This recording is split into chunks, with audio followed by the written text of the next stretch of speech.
السلام علیکم ناظرین، پروگرام پیغام حق کے ساتھ آپ کا میزبان انجینئر حافظ محمد ارسلان سعید آپ کے سامنے حاضر خدمت ہے۔ ناظرین اکرام، رمضان المبارک کا آخری عشرہ شروع ہو چکا ہے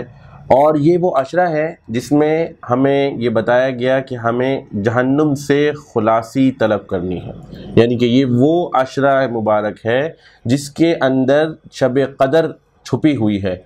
اور یہ وہ شب قدر جو 1000 راتوں سے بہتر ہے،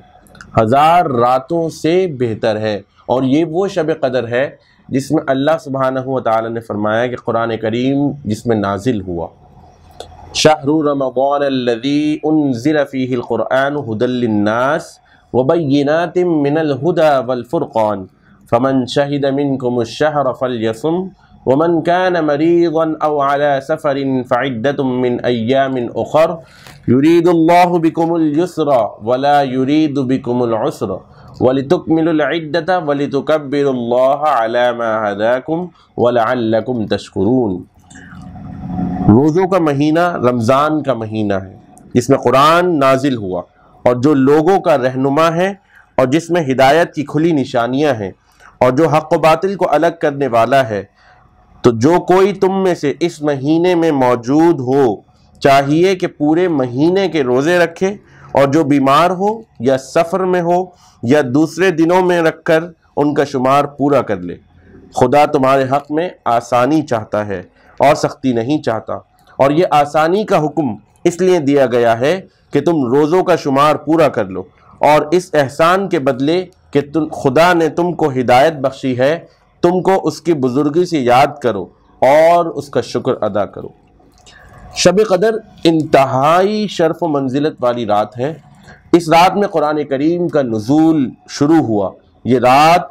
احکام قبولیت، دعا، بخشش و عطا اور عبادات کی رات ہے۔ فرشتے اور جبرائیل علیہ السلام اس رات زمین کی طرف اترتے ہیں اور عابدین کے حق میں دعا و استغفار کرتے ہیں۔ اب یہ عابدین کون ہیں؟ عابدین وہ ہیں جو عبادت میں مصروف ہیں، جو اللہ کی طرف لو لگائے بیٹھے ہوئے ہیں اور اللہ کی عبادت میں مصروف ہیں، اللہ کے عبادت کر رہے ہیں، نماز پڑھ رہے ہیں، ذکر و اذکار کر رہے ہیں، اللہ سے اپنے گناہوں پر شرمندہ ہیں اور اللہ سے اپنے گناہوں کی معافی طلب کر رہے ہیں۔ تو ناظرین اکرام، یہ وہ رات ہے جس میں ایک عمل 70,000 یعنی کہ 1000 کے برابر، جس کو ہم کہتے ہیں نا کہ ایک عمل ایک نیکی ہے تو وہ 1000 گنا بڑھ جائے گی اگر وہ رات پا لی گئی۔ اسی وجہ سے ہم دیکھتے ہیں کہ جو معتکفین ہیں، جو لوگ اعتکاف کرتے ہیں، وہ آخری عشرے میں ہی اعتکاف فرماتے ہیں، چونکہ یہ سنت اعتکاف بھی ہے۔ سنت اعتکاف یہ وہ اعتکاف ہے جس میں جو 20 کی رات یعنی کہ 20 رمضان المبارک کی جو رات ہے، 21ویں شب سے لے کر کے 29ویں شب تک جو اعتکاف کیا جاتا ہے اسے سنت اعتکاف کیا جاتا ہے۔ اس رات میں فرشتے آسمان سے اترتے ہیں اور عابدین کے حق میں دعا و استغفار کرتے ہیں۔ یہ وہ رات ہے جو 1000 راتوں سے بہتر ہے۔ قرآن کریم میں اللہ سبحانہ و تعالی نے سورہ قدر میں ارشاد فرمایا، اِنَّا أَنزَلْنَاهُ فِي لَيْلَةِ الْقَدْرِ، اور ہم نے اس قرآن کو شب قدر میں نازل کرنا شروع کیا۔ وَمَا أَدْرَاكَ مَا لَيْلَةُ الْقَدْرِ، اور تمہیں کیا معلوم کہ شب قدر کیا ہے؟ لَيْلَةُ الْقَدْرِ خَيْرٌ مِّنْ أَلْفِ شَهْرٍ، شب قدر 1000 مہینوں سے بہتر ہے۔ تنزل الملائکۃ والروح فیہا بإذن ربہم من کل امر، اس میں روح الامین اور فرشتے ہر کام کے انتظام کے لیے اپنے پروردگار کے حکم سے اترتے ہیں۔ سلام ہی حتی مطلع الفجر، اور یہ رات طلوع صبح تک امان اور سلامتی ہے۔ کہ یہ جو رمضان المبارک کا مہینہ ہے، اس کے اندر تینوں عشروں میں اللہ نے ایک خصوصیت کے طور پر دے دی گئی ہے۔ پہلے عشرے کو جو خصوصیت بخشی وہ رحمت کی دی، دوسرے عشرے کو جو خصوصیت بخشی وہ بخشنے کی یعنی کہ مغفرت طلب کرنے کی، اور تیسرے عشرے میں جہنم سے خلاصی کی۔ اور اس مبارک رات کے توسط سے اللہ سبحانہ و تعالی اپنے بندوں سے یہ کہنا چاہ رہے ہیں کہ آؤ میری طرف اور مجھ سے معافی طلب کرو، اس رات میں عبادت، اس رات کو پاؤ۔ تو یہ جو معتکفین ہیں،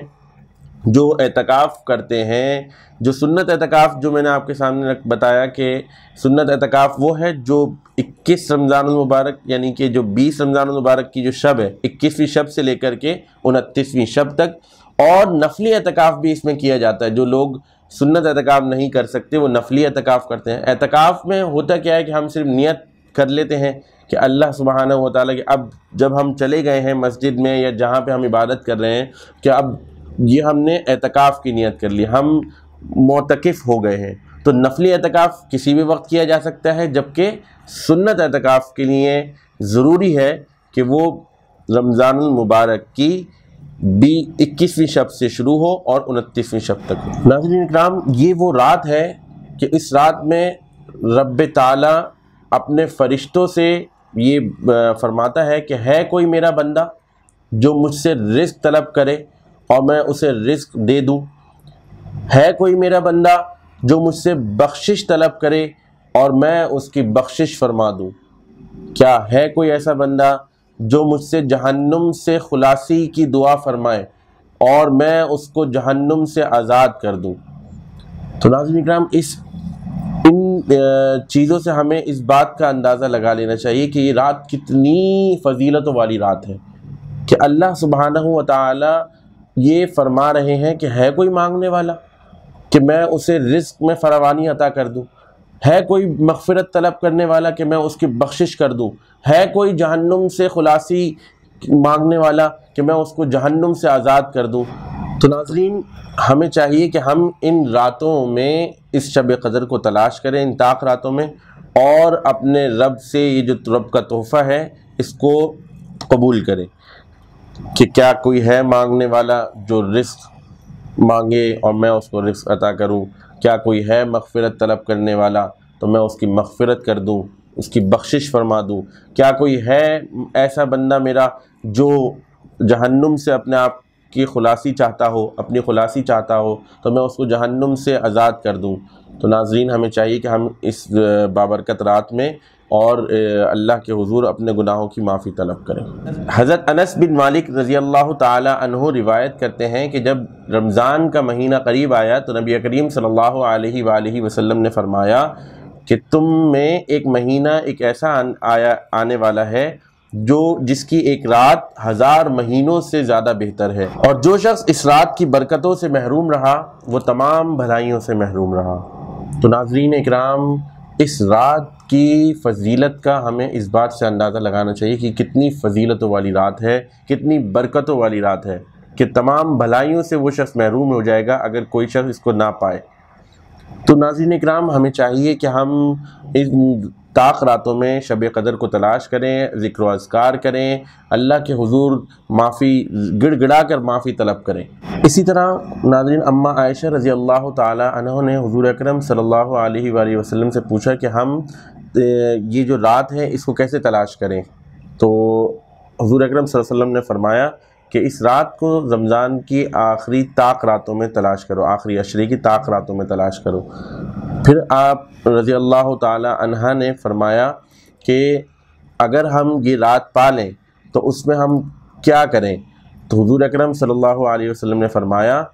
کہ ایک دعا بتائی آپ صلی اللہ علیہ وسلم نے، وہ دعا یہ ہے کہ اللہم انکا عفو کریم تحب العفو فاعف عنا، یہ دعا پڑھا کرو۔ ناظرین اکرام، یہ جو طاق راتیں ہیں اس کا تعین کیسے کیا گیا؟ تو اس میں ہمیں ایک روایت ملتی ہے، حضرت عبداللہ بن عباس رضی اللہ تعالی عنہ نے حضور اکرم صلی اللہ علیہ وآلہ وسلم سے پوچھا کہ رمضان المبارک کی یہ طاق راتیں ہیں یہ کون سی راتیں ہیں، اور یہ ہم جو تلاش کریں شب قدر کو وہ طاق راتوں میں کیسے تلاش کریں، کب تلاش کریں؟ تو حضور اکرم صلی اللہ علیہ وآلہ وسلم نے فرمایا کہ جب رمضان کے آخری عشرے کے 9 دن رہ جائیں، اسی طرح 7 دن رہ جائیں، اسی طرح 5 دن رہ جائیں، اور اسی طرح 3 دن رہ جائیں، تو اسے اس طرح آپ صلی اللہ علیہ وسلم نے فرمایا کہ ان راتوں میں اس کو تلاش کیا جائے۔ تو یہ وہ حقیقت ہے، یہ اس کے پیچھے پس منظر ہے طاق راتوں کا۔ تو ہمیں چاہیے کہ ان طاق راتوں میں 21ویں شب جس کو ہم کہتے ہیں، 23ویں شب، 25ویں شب، 27ویں شب اور 29ویں شب، ان راتوں کو خصوصی اہتمام کریں، نمازوں کا، ذکر و اذکار کا، حمد و ثنا کا، اور اپنے گناہوں پر نادم ہو کر اپنے گناہوں کی معافی طلب کرنے کا۔ ناظرین اکرام، کیا پتہ یہ رمضان ہمیں اس بار میسر ہوا ہے، اگلی بار نہ ہو۔ کیا پتہ ہم میں سے ایسے لوگ بہت سارے ہوں گے جو پچھلے سال موجود تھے اور وہ آج ہمارے درمیان موجود نہیں ہیں۔ تو اس سے پہلے کہ بہت دیر ہو جائے، ہمیں چاہیے کہ ہم اللہ کے حضور معافی طلب کریں اور اس رمضان المبارک کا فائدہ اٹھاتے ہوئے، ان طاق راتوں کا فائدہ اٹھاتے ہوئے، اس شب قدر کا فائدہ اٹھاتے ہوئے اپنے رب کے حضور اپنے گناہوں پر معافی طلب کریں اور ندامت کا اظہار کریں، اپنے گناہوں پر شرمسار ہوں، اپنے آپ کو نادم ہو کر گڑ گڑا کر اپنے رب کے حضور اور اپنے گناہوں کی توبہ کو جو ہے وہ کریں، معافی طلب کریں، اور یہ امید رکھیں کہ ہمارا اللہ، ہمارا خدا، ہمارا اللہ ہمیں معاف فرمائے گا۔ اور اللہ سبحانہ و تعالیٰ کو بہت پسند ہے کہ اپنا جو بندہ ہے وہ اس کے حضور معافی طلب کرے، اپنے گناہوں پر نادم ہو، تو اللہ سبحانہ و تعالیٰ انشاءاللہ تعالیٰ اس کو معاف فرما دیں گے۔ پروگرام کرتے وقت اگر مجھ سے کوئی غلطی یا سہو ہو گئی ہو تو اپنے رب کے حضور معافی کا طلبگار ہوں۔ اپنے میزبان انجینئر حافظ محمد ارسلان سعید کو اجازت دیجیے، انشاءاللہ اگلے پروگرام میں ایک نئے موضوع کے ساتھ حاضر ہوں گے۔ السلام علیکم ورحمۃ اللہ۔